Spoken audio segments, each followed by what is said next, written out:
All right, so let's start talking about two-sample hypothesis testing. You'll notice this week that there are two lecture videos. This first one is primarily going to focus on independent samples, and we'll certainly talk about what that means. And then the next one talks about what happens when we have dependent samples.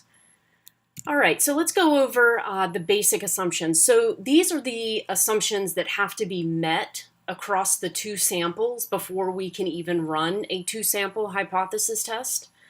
All right, so the population standard deviations are going to be unknown.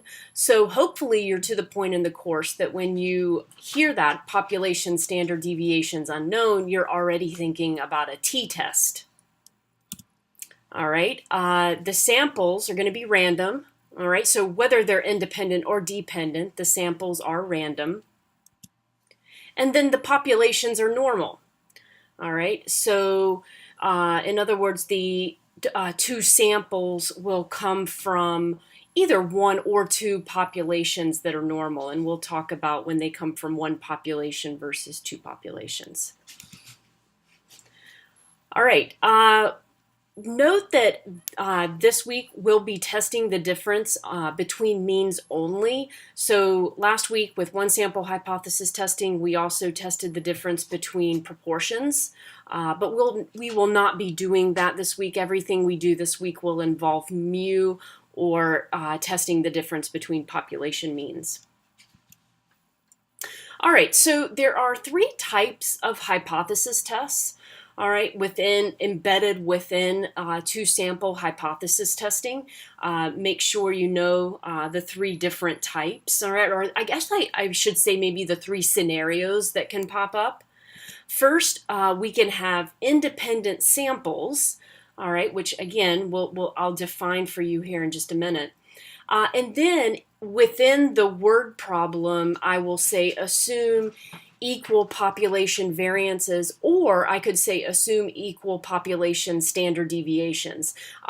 Remember, maybe back from Econ 291 or an Intro to Stats class, the variance is just the squared deviation or the squared standard deviation. So again, I can say assume equal population variances or assume equal population standard deviations. What that is saying is that these samples, these independent samples, come from two different populations, all right, which we know are normal from our assumptions.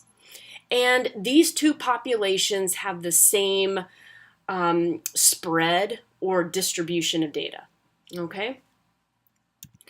All right, conversely, we could have independent samples, but I tell you in the problem to assume unequal population variances or standard deviations.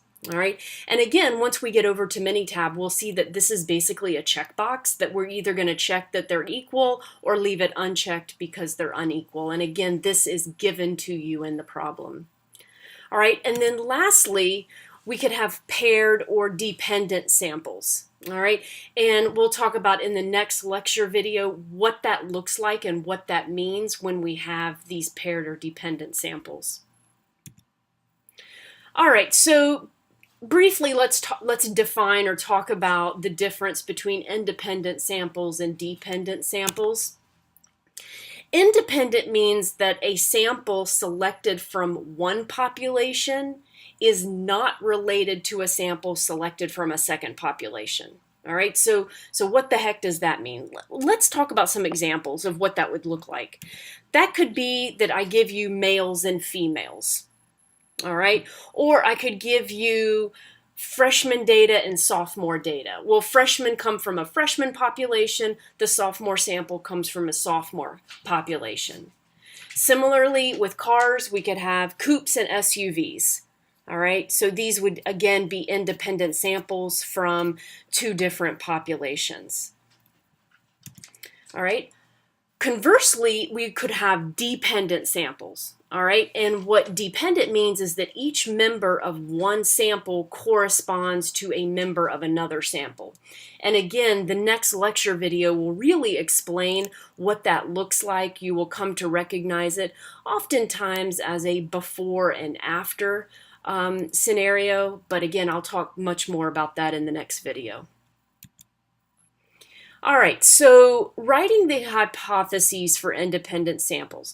Just like you are accustomed to after last week, there are three cases. We know we've got our two-tailed hypothesis test, we have our left-tailed hypothesis test, and we have our right-tailed hypothesis test. All right, so let's start with the two-tailed. All right, so notice here that now we're comparing the difference in means. All right, so we have two population means because we have two populations. All right, and so here in the two-tailed scenario, our null would say that mu1 equals mu2, and our alternative would be that mu1 does not equal mu2.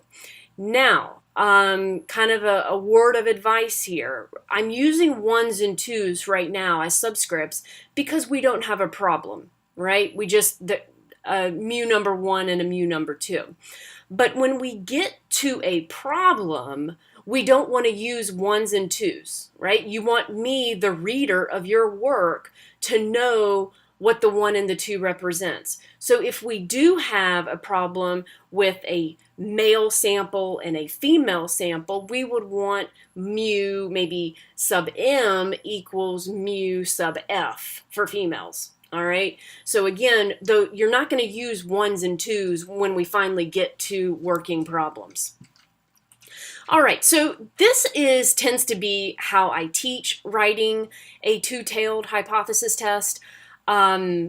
But you'll see that in Minitab, they actually write it slightly different. So let me show you what this would look like if it were in Minitab. All right, Minitab would do the null as mu1 minus mu2 equals 0. So basically just moving that mu2 over to the left-hand side of the equation. And the alternative as mu1 minus mu2 not equal to 0. Okay? So again, it's just how Minitab writes the two-sample hypothesis test. I am fine with you guys doing either or. All right, and again, this is the example of our two-tailed test. All right, let's turn our attention now to our left-tailed test. All right, so here our null would be that mu1 is greater than or equal to mu2, and our alternative mu1 less than mu2. All right, again, that's how I've always taught writing it. It tends to be actually how most students type it or write it. Again, let me stress that you will not have ones and twos in your problems. You will have either words or letters somehow signifying a description of your two samples or populations. All right, how would this look like in Minitab? All right, so with Minitab, they're going to turn it into subtraction with those inequalities. All right, so we would have a null of mu1 minus mu2 greater than or equal to 0. So again, just moving mu2 over to the left-hand side of the equation. And an alternative of mu1 minus mu2 not equal to 0. All right, and again, this is our left-tailed test. We know it's left-tailed because in the alternative, the inequality points to the left or is less than. All right, and now let's look at our final third case, which we know is going to be our right-tailed test. All right, and here the null would be mu1 less than or equal to mu2, and the alternative there of mu1 greater than mu2. All right, again, Minitab is going to turn these into subtraction by moving mu2 over to the left-hand side of the equation. So we would have a null of mu1 minus mu2 less than or equal to 0, and an alternative of mu1 minus mu2 greater than 0. All right, and again, we know this is our right-tailed test because in the alternative, the inequality points to the right or is greater than. All right, let's briefly talk about Minitab for two independent samples, just to give you kind of an idea of what you're going to see in the classwork video. All right, and it's super important that you guys watch that classwork video, well, both of them for independent and dependent samples. And this is maybe one of those weeks where you actually watch them twice. All right, but let's talk about Minitab. All right, so where do we go? When we have two independent samples, we're going to go under statistics to two sample to T. All right, so we know it's T because we are assuming that the population standard deviations are unknown. All right, and then first, in this two sample T input screen, we get a drop down, all right, of, okay, well, how Minitab needs to know, okay, where is the data or how does the data appear? And we have three cases or scenarios of how we could work with data. All right, if both samples are in one column, all right, enter the column name as samples and enter the identifying column as sample ID. All right, so this is where you would have in your sample column, it would be all your numerical data, and in sample ID would be your qualifier, maybe males and females, all right, or coupes and SUVs. All right, or we could have each sample in its own column, in which case we would enter the columns as sample 1 and sample 2. All right, this would be a scenario where you have a male column with numbers in it and then a female column with numbers in it. And then the last case would be that if the data is summarized, all right, and this is typically where I give you summarized data, you would enter those summary statistics being the sample size, the sample mean, and the sample standard deviation, now for both samples. All right, continuing on in Minitab. All right, what is your alternative hypothesis and how do your sample variances compare? All right, this is going to be under our options screen, which we'll see in just a minute. And we have to be really, really careful here with the alternative hypothesis. This is definitely the most difficult component of this week's material because there's going to be oftentimes how you write it on your paper versus how the difference is defined in Minitab, all right? So, under options, you will select your appropriate alternative hypothesis, but you have to pay attention to how Minitab defines the difference in means, all right? So, if you write, for example, mu males minus mu females is greater than 0, okay? What happens if Minitab defines the difference as females minus males? Well, if Minitab defines the difference opposite to what you have written, what happens is it flips that inequality, all right? And again, it sounds very confusing, but I think by the time you get through the classwork video and certainly the homework, you will understand how to correctly choose the alternative hypothesis. All right, and then also under options, you need to check the box for assume equal variances if you are told to make this assumption in the problem. Okay, again, this is information that will be given to you. All right, so when it comes to concluding a two-sample test, all right, how do we go about concluding? Because if you remember with the one sample hypothesis testing, we had, you know, kind of like 4 cases of whether to support the claim, not support the claim, or reject the claim, or not reject the claim. Well, now that we are in 2 sample hypothesis testing, there's only 2 scenarios, okay? So actually, I think this week gets much easier when it comes to concluding. All right? Situation number 1, if the p-value is less than alpha, all right, and I think you all should know what to do if the p-value is less than alpha in terms of the statistical decision. All right, what do? We reject the null hypothesis. All right, so if we reject the null hypothesis, then how do we conclude the problem? And the answer is we just conclude the alternative hypothesis. All right, how do we go about doing that? We say something along the lines of there is enough evidence to show a significant difference between this mean and this mean. All right. On the flip side of this, we could have a situation where the p-value is greater than alpha. All right, and again, you should know what to do here statistically, what kind of decision you're going to make, and that is you fail to reject the null hypothesis. All right, and if we fail to reject the null hypothesis, how do we go about concluding the problem? All right, because up above, when we rejected, we concluded the alternative. So what do we do here? When we fail to reject, we cannot conclude the alternative hypothesis. All right, we never ever conclude the null. All right, because it just means, all right, to fail to reject a null means we're not significantly different.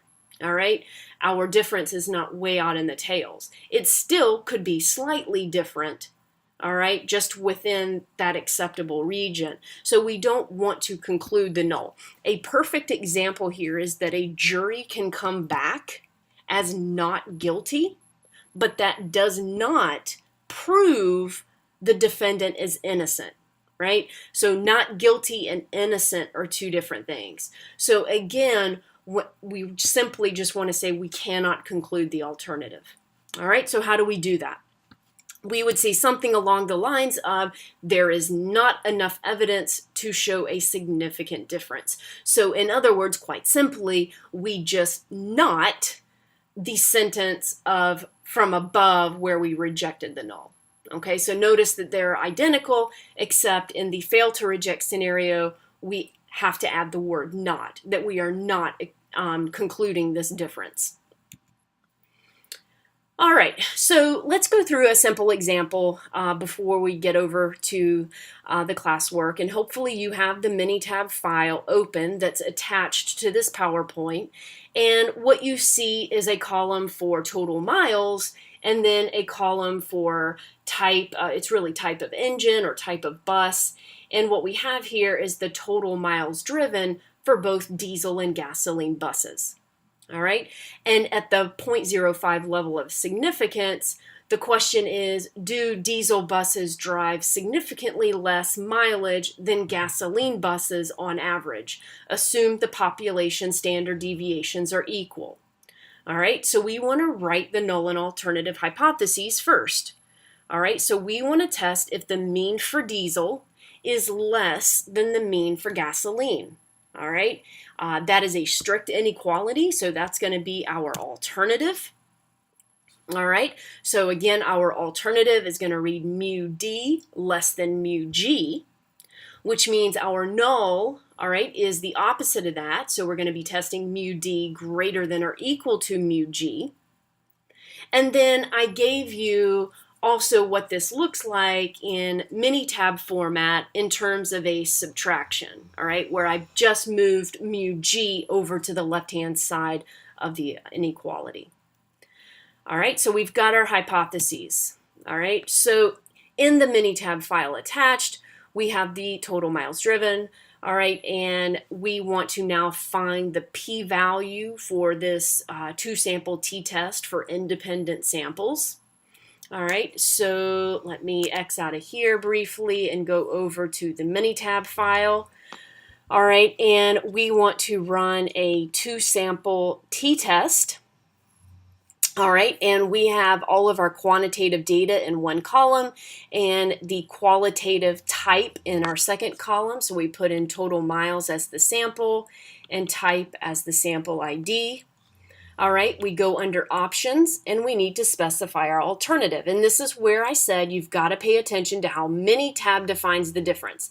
Minitab defines the difference, look here, difference equals diesel minus gasoline.